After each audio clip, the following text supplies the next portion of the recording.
You're listening to Force Majeure, an actual play podcast that's normally Star Wars, but today we're doing something a little bit different.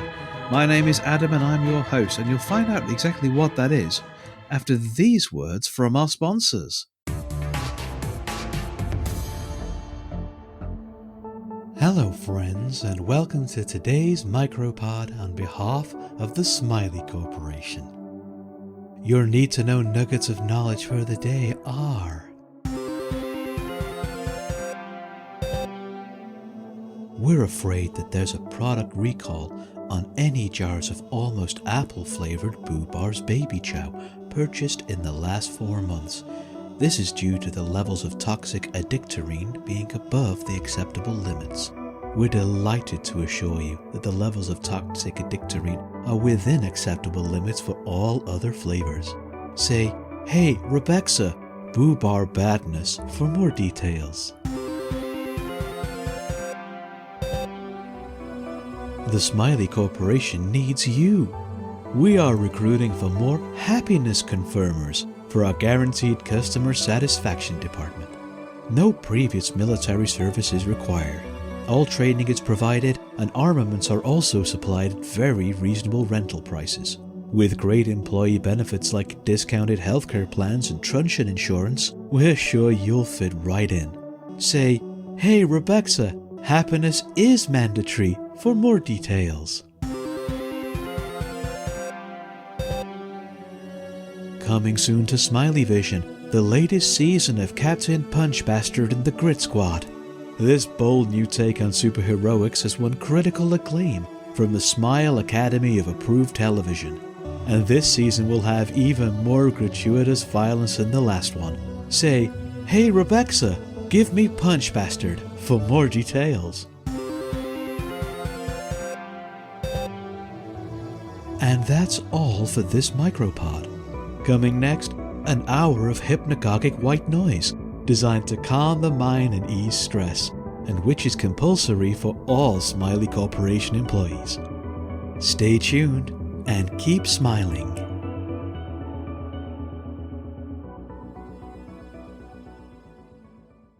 Hi, my name's Ed Fortune, and I'm going to be running another game for you all. This is part 2 of the heist part of the Outer Dark Trilogy, and we're running Blades in the Dark variant Scum and Villainy, so we're going to use the Fortune in the Dark rule set to run a heist game. This is not Star Wars, this is your kind of James Cameron, Ridley Scott, grimdark future style nonsense. We are set in the year 101 Black Friday sale, which is the 101st Black Friday sale of the Smiley Corporation. Obviously, I can't run a game without some lovely players, and I'm very lucky that I have some absolutely lovely players to play this session. So, could you all introduce yourselves and tell us a bit about your character and a bit about yourselves as well, please? Hello, I'm Adrian Tchaikovsky. I am a writer of science fiction and fantasy, current ongoing series of The Final Architecture, of which Book 2, Eyes of the Void, came out a little while ago. I will be playing Tarkovar Bairns, aka Top. He is a weasel in human form. I'm John Robertson. I'm a comedian and streamer and writer. I'll be at the Edinburgh Fringe in a minute doing my live-action text adventure, The Dark Room, and The Dark Room for Kids, the family-friendly version of that. I stream at twitch.tv/Robotron every 6 days a week, ROBBOTRON, and I am playing Harlan Jitterbug Thompson, who currently seems to be one of those vaguely anti-authoritarian people who's still a member of the National Rifle Association and anyway might shoot you at any moment. Hi, I'm Mim. I'm just so happy to be here. I'm playing Dr. Kenneth Short. Dr. Kenneth Short is a struck-off doctor who is out in space and really doesn't know why he's here anymore. He needs more drugs and better friends. And my name's Adam, and I will be playing Sturko Thrombosis, a itinerant mystic who has opened his mind to the wonders of the galaxy by virtue of an awful lot of toads.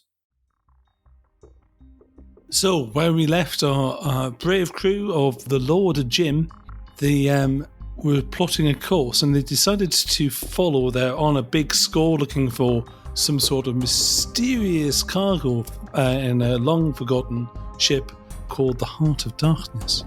And where we left the brave adventurers is they'd taken into their ship a young gentleman called Bandit, and his dog that they had not found, gleaned the name of, and Bandit had given them an offer of a small amount of rebellion against the Smiley Corporation.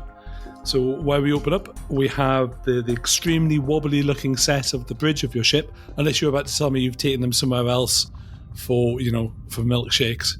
I've said leave this to me, and the terrible consequences of this will be I will go to Bandit and I'll say he's obviously an old and long-travelled space miner type, and while my fellows discuss his offer, let's do the traditional thing and have a few game of cards. And my plan is that through attempting to fleece him at cards, I will get a good measure of the sort of person he is as to whether he is indeed some sort of Smiley Corp plant, or genuinely some sort of miner, or in fact a small child. I will also deal the dog in the hope of winning more money from the pair of them. My God, I saw this happen in a painting once.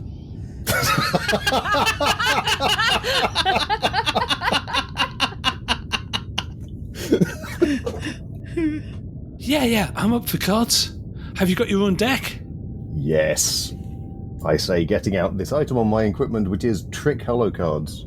Okay, you pull out your trick holo cards. He goes, "Oh, great! I've not played cards in a while."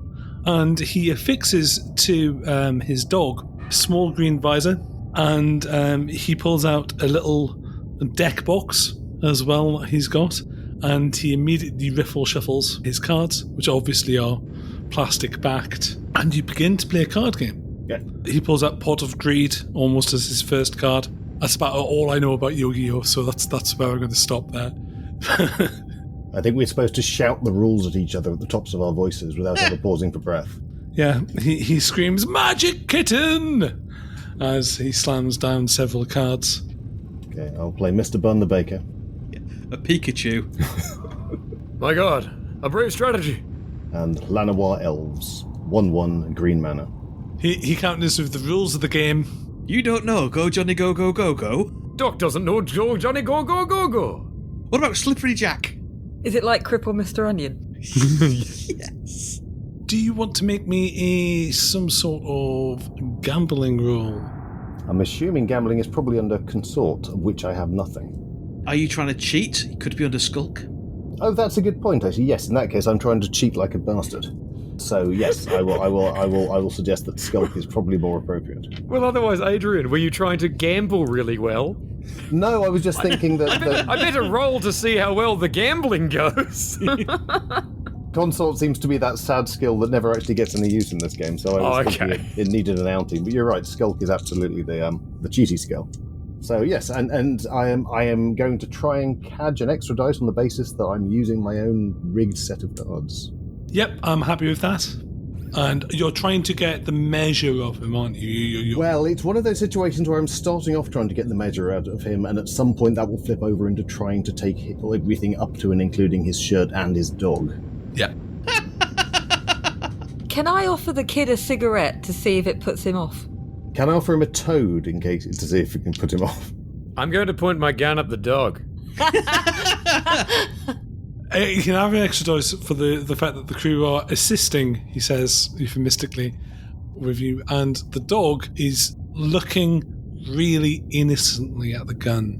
Gives you the full old yellow. Well, this proves nothing. And then goes in a really kind of sad whimper. I want you to understand something. If you do wrong by it, I don't want to seem negative, but I am going to put you down. Tongue lolls out and a paw appears.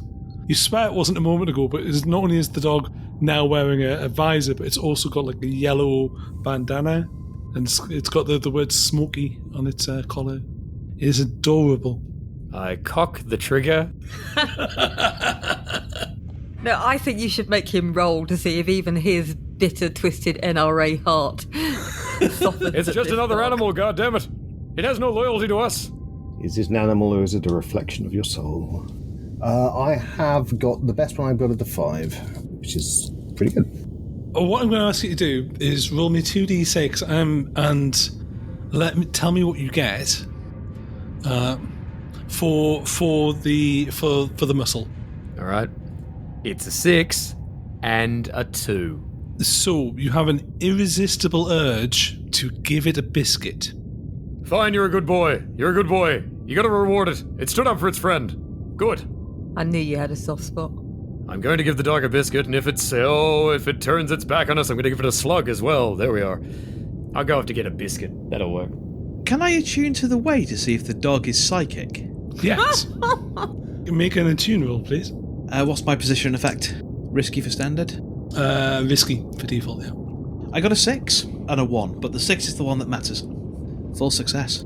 So the dog sounds like Frasier in your head, but I can't do the voice. And he's like, hello, how can I help you? I'm a fellow student at the Mystic Arts.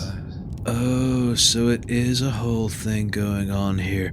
Hey, why don't we go and let them play, with cards and that, and me and you can go over here and ponder infinity for a while. Excellent. I would quite like a biscuit. Your friend with the gun seems very charming, as he appears to have biscuits. Are you two, on the up and all that, or are you gonna totally betray us because you're working for the man? Well, I'll be quite honest. I'm kind of hoping that you get shot before we do, and then we get to run away with as much cargo as we possibly can. We've pulled the scam several times before, and mostly people survive. Many of them get arrested and then turned into indentured servants, but we've been quite effective in escaping the moderators. So if you got any hints and tricks you can share with us, hey Jitterbug, bring that biscuit over here, me and the dog over here. Sorry, what's your name, Pooch? Smokey. Me and Smokey over here are just rapping about how this is totally a scam, but it's a scam that's sort of gonna pay off for us because they're not working for the bad people. Stop your deranged ramblings, you goddamn marijuana fool, and get away from that noble animal! And just slams the biscuit into the dog's mouth. He's very... Shazam!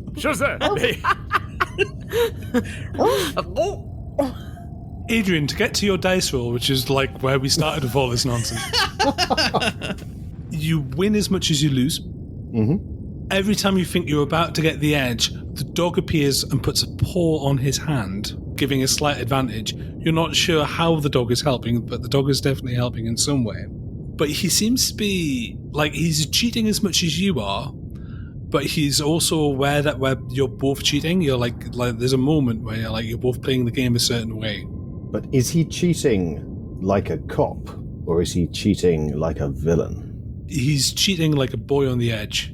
That sounds like badly. Yeah. It's not that he's on the up and up, it's just that, cheating seems to be the way that he knows to play. Okay. He's cheating like Scum rather than Villainy. So from this experiment, ladies and gentlemen, we can conclude nothing. Has anyone else seen this awesome dog?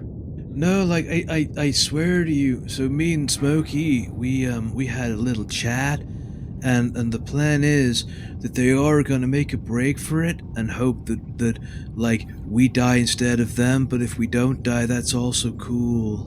The whole convoy's in it, and I reckon if we hide in the middle like a monkey in a piñata, we should be all right as long as a stick don't break through. I say, are you familiar with the works of Tree Smiley or for Jack Kerouac? I find them fascinating. I don't read. When you enslave words to paper, you're stealing the future, man. Well, I have to be honest, I think that's the dumbest thing I've ever heard, but you do you. That's unnecessary hostility. I thought we were friends. Oh yeah, I just find the idea of literature to be elevating, but obviously you don't. Let's not disagree about these things. There's no point in that. But I don't come into your house and tell you that your bandana makes you look like a punk. Whoa, Stucco! Are you arguing with the dog? I'm very sorry, dear boy. I didn't mean to harsh your vibe. Everyone else hears him say woof woof woof, and then he licks himself. My God, it's beautiful. It's full of stars. Sturko sulks over in the corner, goes into one of the big pockets of his bathrobe, pulls out a befuddled-looking toad, and sits there just licking its back, staring out the window. Jitterbug, still hypnotically entranced by the dog and getting no read as to whether or not it's hostile or not, is now just putting biscuits where the dog was standing before. You force feed the dog a number of biscuits until it starts. Actually, it doesn't stop because it's a dog, so it'll just keep eating biscuits until it's sick. Okay, then. So we have a deal. Do we? And Bandit spits in his hand. It's a good game of cards, that. I think we both learnt the same sort of rules.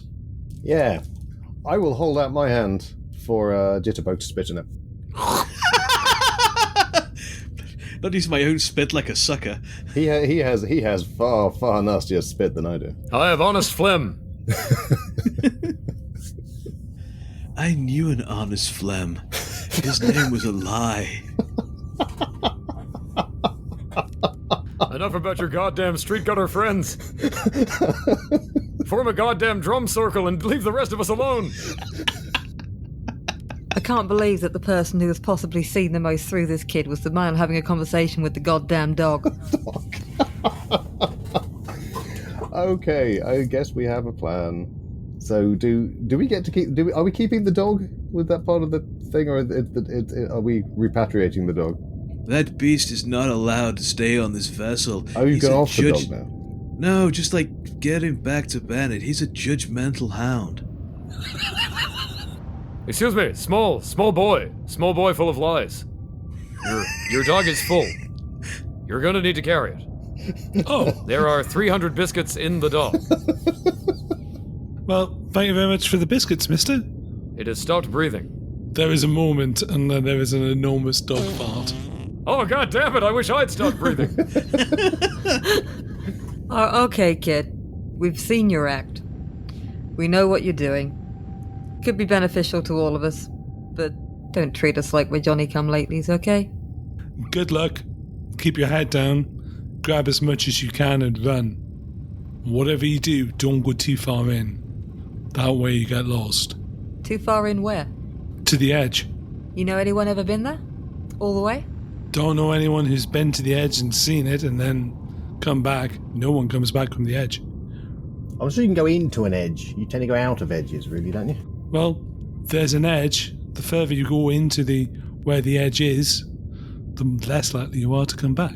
It's a liminal space. I once saw a slug crawling on the edge of a razor. Just crawling endlessly on the edge of it. It refused to die. Wait, no, I didn't. I saw a film that was in. That's not the same. I've contributed nothing. Kid, I think you should get off this ship. I'm trying. And he Yeah, Jim? Doors, Jim. Doors. Jim, doors. Jim, atmosphere, Jim. Crew, I know I've got mixed feelings about the dog. Do we like the boy? I think he's a smart kid. Yeah, he's off this ship. he is going down the extremely flimsy-looking umbilical, and he is back aboard his ship in about 3 or 4 minutes after you conversate. I'll tell you what, I reckon if you see that kid running, we probably ought to run too. He knows which way the wind is blowing around here. Is that some reference to the dog? The dog's no longer aboard, but yet somehow still he lingers. I'm just saying if I'd shot the dog, we wouldn't have this problem now. Can someone just open a window? I'm kidding, Okay. I'm kidding. Okay, so just to get this straight for everybody, we're not currently shooting anyone, but that isn't to say that your skills aren't going to come in very useful soon, Jitterbug. I feel valid. Thank you. Let's assume that anyone from Smiley, any of the mods, are probably going to be fair game. But think of it like a game, Jitterbug. What I want you to think is that when you shoot people, you need to not get caught. And the more you don't get caught, I want you to think that means you get money for bullets for shooting more people. So if we don't know that you've shot... No, wait, that's bad. If other people don't know that you've shot someone... I understand. What you're proposing is I play a game of Secret Murderer. But we're all on your team. Yes, Okay. I understand. He turns and shoots the ship's computer and says, "Who did that?" I mean, it's probably used to it. Lord Jim, the mannequin, goes, "You just shot me. Damn! This is harder than I thought. I'll be in my bunk. Okay, so what we're going to do is just try to conceal ourselves in amongst these miners and make a break for it when we can. What? The thing's big. I can't believe I am putting my trust into, let's face it, you have an untrustworthy face, Top, and a guy who talks to dogs and licks frogs. I'm just attuned to nature. Your jealousy is understandable. I want to dissect your brain when you die, if that's okay. Yeah, consider it a gift. Like a final gift. From me to you. I don't understand you, but scientifically you shouldn't have been right this many times. I think it's the sort of gift that comes in a really small box, Doc. Have any of you actually done any mining experience? Do you know any of the lingo here? Because, fine, I'm a doctor, I know the kind of injuries that you get from this kind of work, but I couldn't tell you a digger from a driller from a whatever the other things are that make big holes. No, but I can make people think that I do by the power of positive thinking. Okay, Top. We are holding ourselves out as a tender. We don't need to know about mining, we just need to know about moving things in a ship from one place to another. And that is literally what we actually do, we can probably just about kid them. We're legitimate freightsmen. Freightsman, yeah, that is a word. He bursts back in. Freight's people, goddammit! I mean, that's fair, that's on me. Legitimate freights beings. That's right, goddamn toads made you goddamn intolerant. And there was a dog doing it as well, so freights beings. I refuse to do crimes with a racist. Okay, so are you going to present with me a plan, or do you want to get on with what you're doing? The plan is, I think, that we follow the convoy until they make a break for it, and we stick on their tail and hope that we can follow in their cloud, I imagine. I have another cunning plan, which, should we start to catch heat, I will enact. But until then, we'll go nameless. So what I'd like is a sculpt roll from one of you to represent the fact that you are, not turning on the radio at full blast, sticking flags up saying, hi, look at us, or, that you're basically flying casual and that you're keeping an eye on the helm, which is automated, after all. I've got a skulk of 1. Same. Oh, yes, I also have 1 skulk. I have 2. Yeah, I think it's you then, Adrian. Oh god, I'm doing all the dice at the moment. Alright. Ed, can we assist? You can do it as a group action if you want. It might be more useful in this case to save me stress if they just assisted and gave me a dice. So if someone just to spread the stress a bit. You'll need to tell me how you're assisting and what the reason is. By being the other sensible person on the crew. I think in the Doc's case. Yeah, not me, man. I was like, well, yeah. No, I'm sorry. I spoke for you there, Mem. No. That's right. I am going to assist by trying to be a vaguely sensible idea, and then I'm going to get out of there and go and do some drugs, because I can only stand being around these people so long whilst being sober. Okay, give me a skulk roll, please. That's a +1 for assist. Position and effect, Ed? So it's default position, and the effect is also risky for standard. That extra dice was welcome, so I've rolled a 1, a 2, and a 4. Okay, I'm going to mark something on a clock.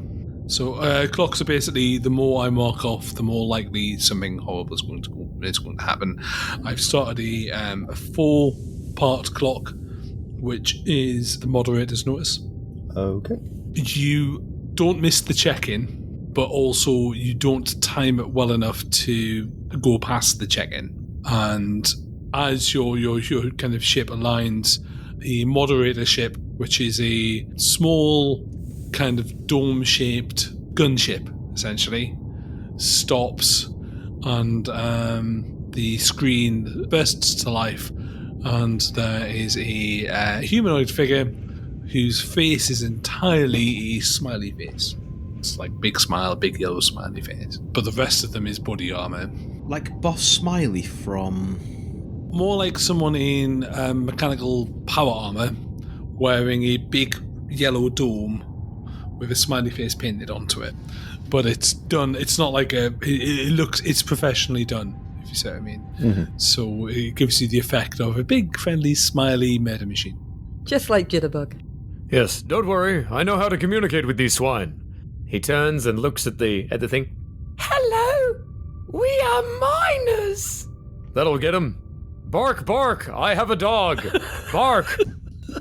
Can I have a swear roll, please? Yep. The doc gets a gun ready. It's a 4. Okay, I'm just marking some stuff off on this wheel. One moment, please. Sturko kind of leaves in front of the comm, and he locks eyes with the person in the smiley mask. And there's a sudden moment of connection as they bridge. Ooh. And he wiggles his fingers in a peculiar fashion. He goes, like, seriously, man, we're minors and we're totally allowed to be here. You don't need to worry about it. Just let us on through and everything will be fine. You know, and then later on, we can maybe sit around, make ourselves some ceviche or something and talk about how wonderful, like, the concept of trousers are. And I am going to push myself, Ed, to use my mystic ability of side dancing to cloud their mind and sway them in the face of contradictory evidence. Make your Jedi mind trick nonsense roll. Okay. Whilst this is happening, just in the background, you can just hear, "Get out of the way of the view screen, you goddamn overgrown lump of hemp! What are you doing? The adults are talking! I'm a small child!" Is anyone able to burn a stress to assist? I mean, I am stressed, but I don't think I can assist. I'm starting to fire the laser gun in anger. Can the distraction that Jitterbug is producing? Yeah, if John wants to spend a stress. Yeah, that counts. Yeah, let's do it. And I've got to say, earlier on with one of our rolls, it was a risky roll and we got a 6. That puts a gambit in the team pool, so if no one minds, I'm going to use that gambit. Yep. Do it. Go ahead. But we should have one extra gambit to start with from my starting ability, by the way. Cool. So our current pool would have been 4 gambits then, because we've base of 2. So I'm going to use one of those, and that is a 6, Ed. Oh, it is a 6. It's a full success. So what are you saying to him? That we're minors. There's nothing unusual and out of the ordinary here. Please ignore what's going on. Everything is fine. Let us through with everybody else. You are minors. Nothing unusual here is going on. Have a nice day. Don't forget to renew your Prime subscription. Only legitimate Prime subscribers are allowed to enter the restricted zone. Do not deviate from the restricted zone, as this will cause insanity, infertility, and death. Have a nice day. Like you too. I mean, 2 out of those 3 ships have already sailed, so joke's on him. And then Sturko turns back around to the rest of the crew. Like I told you, I could be persuasive when I had to be. Now if anybody needs me, I'm going to be back in the corner with my toad. Seriously, dissecting your brain when you're dead, buddy. I'm firing just in your direction because you interrupted me when I was talking to the man. The adults were speaking, you fool! Like, put that down, man. There's no need for this. We're all friends and family here. Can't you follow basic social cues? You said something to him and then he said the same things back. He was mocking you! Mocking you, you fool! You've brought shame upon this ship! Like, shame is also an outmoded concept. You're clinging on to structures that have no meaning out here in the vast, man. Who are there to judge us? Except our peers and these toads. Your ship accelerates. About a minute later, you hear behind you the sound of an explosion as another ship in the convoy is destroyed. Goddamn, the dog must have been aboard. Did the dog fart? Smokey and the Bandit are ahead of you, as are the other ships in that little convoy. Oh, it's Smokey and the Bandit. Oh, that's taken me forever. Now, I was sitting there going, Bandit and the Smoky? I genuinely needed a character called Reynold Burt if I was going to get that. Bloody hell. That would be a good name. I have got a question. If we need to have a subscription to be able to go in this, do we have a fake subscription set off, or have we got an actual subscription for this gig? So, fake ID is one of the bits of equipment that you have. Mm-hmm. I'm pretty sure I have fake ID on my kit list, if nothing else, being the scoundrel that I am.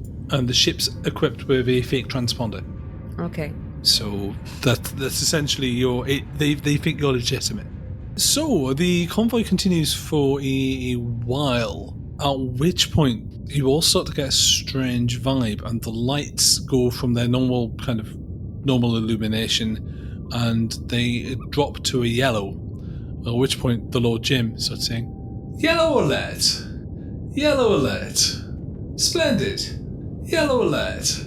Jim, why is it yellow alert? We have a failure with the vital ship's defenses. Yellow alert.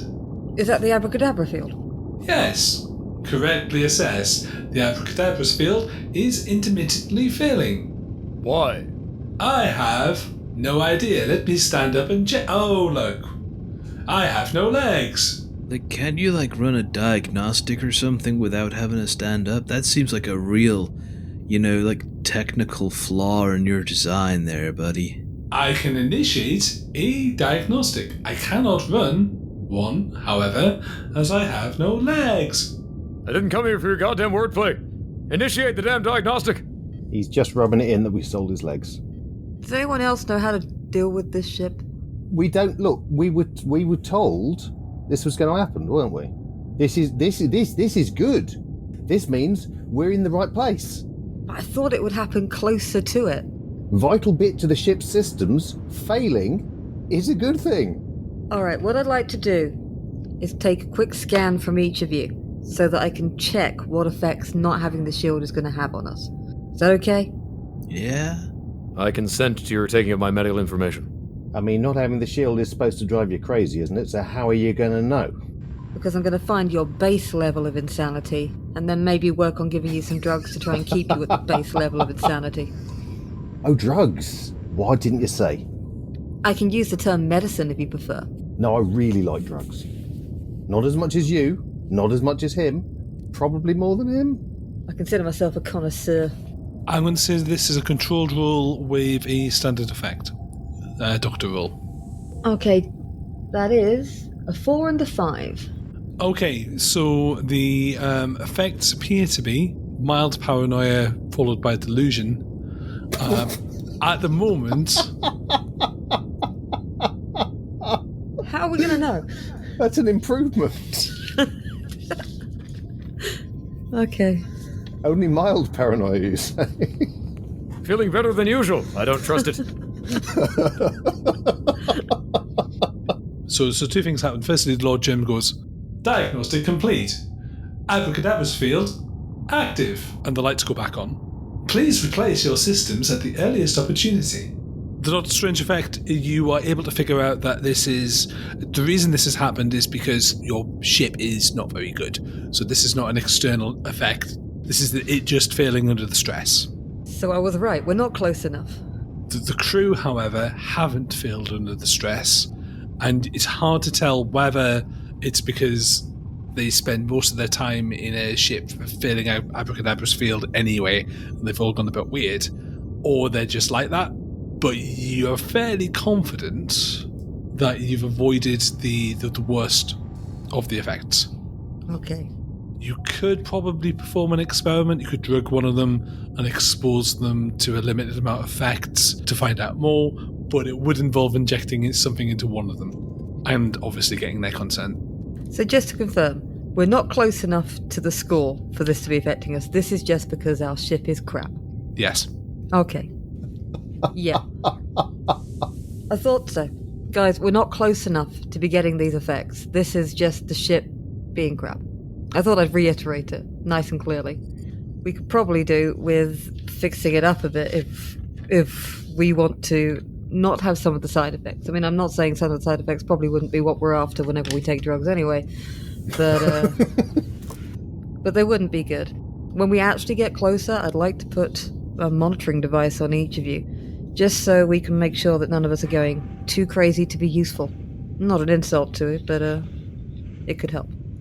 But for now, the ship needs a bit of work. This is limping along. I have a mild plan. Hail the dog. What, like a religious thing? God damn it, no! This is the exact kind of insight I'd expect from goddamn Mr. Smoke a goddamn rug over there. Damn it! No! All we need to do... Which one of us is... Oh, okay, look, there's the one who licks toads, and then there's the one who, well, you've got qualifications, I respect that. The weasel man, bless his heart. Somebody has to. God's damned everything else. What we do is, get the deceptive boy back on the line. Tell him the situation is bad. Say we need to visit him on his ship. Go to his ship, get the guns, take the things we need. Victory. I do quite like that plan. Is his ship better than the Lord Jim, though? Or do we just, take the abracadabra field? Would that, not be exposing them to danger? Well, we might not need to take the whole field, just the bits to fix it, assuming that someone here can fix it. The dog ate all of our biscuits. We have no more biscuits now. It cannot be trusted. I'll remind you still have the flashback ability as well that you can use if you wish. I remember when we had more biscuits. It's a 3-stress flashback because it hurts so much to think of what we have lost. There's an alarm on the console which starts saying, "Prime members, please get in position. Prime members, please get in position." Where's the membership? I've forgotten what the position is. So you see the other ships starting to fan out. You were in a long queue, and now you're starting to fan out. And what you can see is essentially massive mechanical spaceships. And they have these huge rolls of material. It fills up the view screen. It looks almost like a gold ziggurat that you can see in front of you. And other kind of strange artifact of bits and things. And then there's a beeping on your communications console as well. I think Sturko looks out the window at all these fantastical things, looks down at the toad in his hand, looks out the window, looks down at his toad, shakes his head and puts the toad back in his pocket. But they're just carved lumps of... They're impossibly big, and they're bright, different colours. They're there's purples and golds and silvers. I mean, is this a thing we've run into before as sort of standard operations? Right, no, you've never seen this before. You've never been this close to the edge before. So you've never seen, right, okay. And this is what they're mining. Right. And then there's essentially giant cranes moving these things across. Tell me you've got those codes that we need. Working on it. Okay, so I will be trying to put together our... I still have my back pocket plan, but I'm trying to put together our fake set of yes, we are allowed to be here codes. You've got fake papers, haven't you? I have forged documents.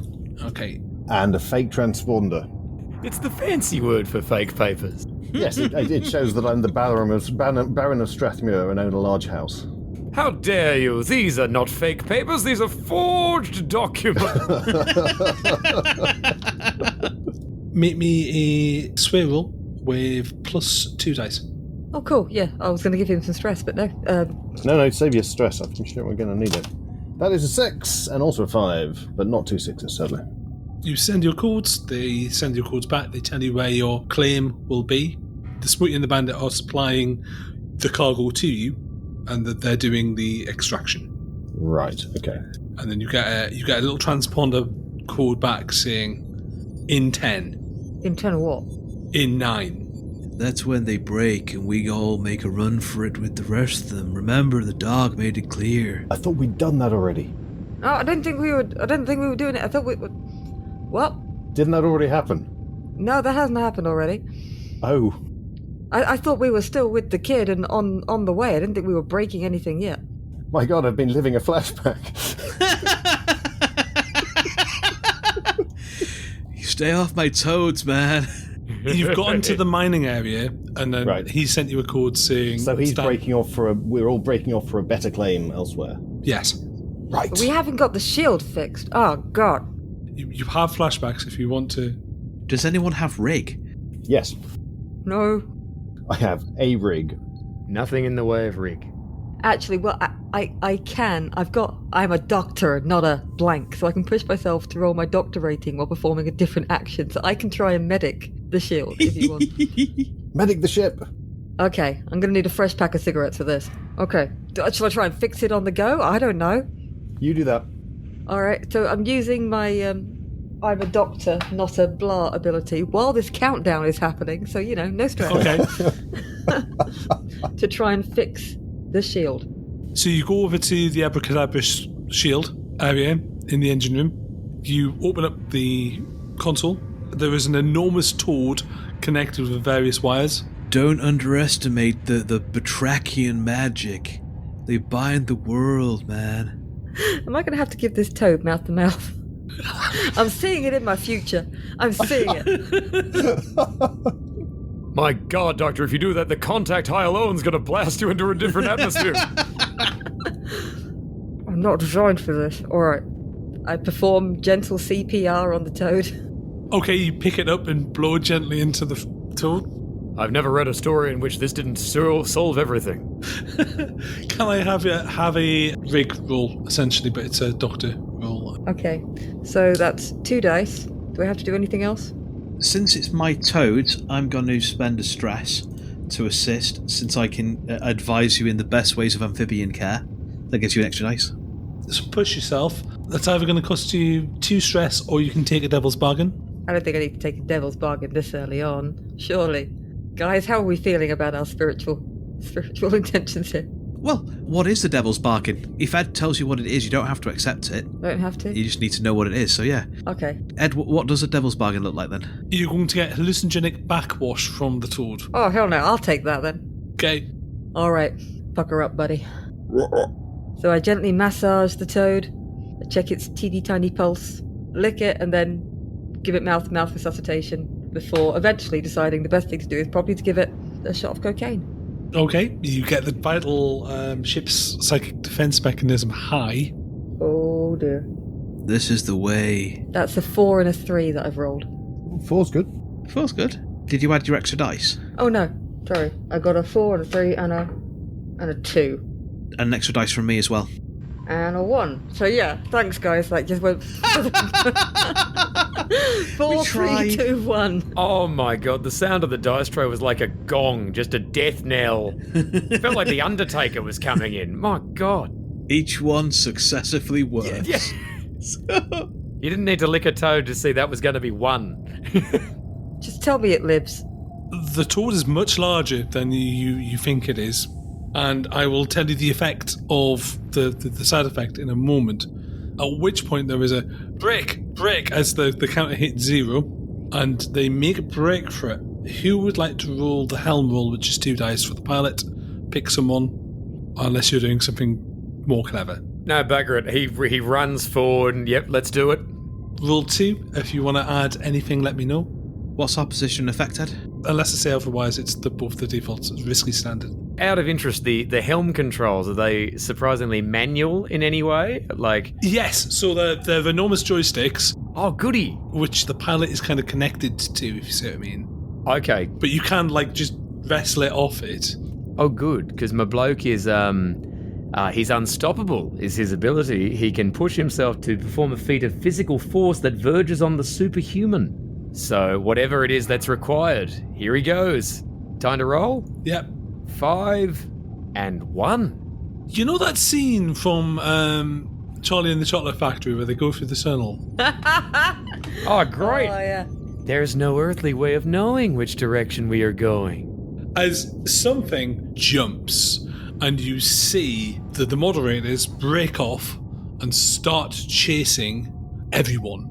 Essentially, there's about a dozen ships, and you are streaking ahead, and there's a gaggle of you, all in formation, trying to protect each other, and then suddenly there's a crack, and then the ship just goes full rainbow effect, like the Nyan Cat, essentially, as you fly across into darkness and space.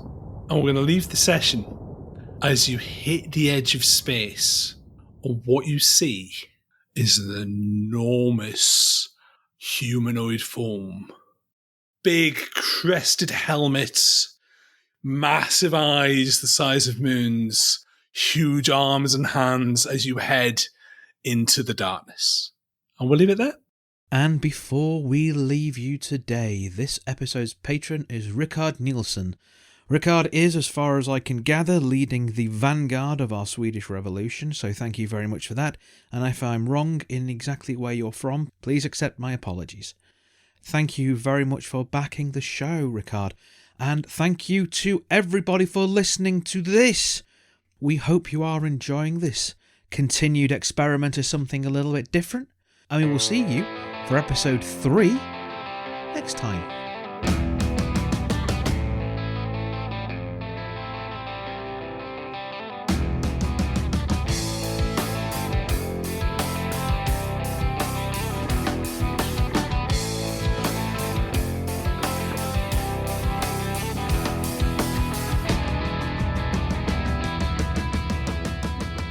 Force Majeure is played using the Star Wars Force and Destiny game system by Fantasy Flight Games and Lucas Books. Our intro music for this season is Unholy Night by Kevin MacLeod, and our outro music remains Suburban Outlaw by Forget the Whale, both used with gratitude under the Creative Commons license. If you like the show and want to interact with us, we are on Twitter, we are on Facebook, we are on Instagram, all of which are at Force Majeure Pod, though Twitter is probably where you're going to find us more regularly. If you enjoy what we do and want to support the show, there's 3 ways you can do that. The first is via our Patreon at patreon.com/forcemajeurepod. The second is by buying us a coffee at ko-fi.com/forcemajeurepod. And the third way is by rating and reviewing us on iTunes, Google Play, Stitcher, anywhere where you can find us. We really like reviews. It tells us that we're telling the stories that you want to hear and helps other people find us. Thank you very much for listening. We'll see you next time.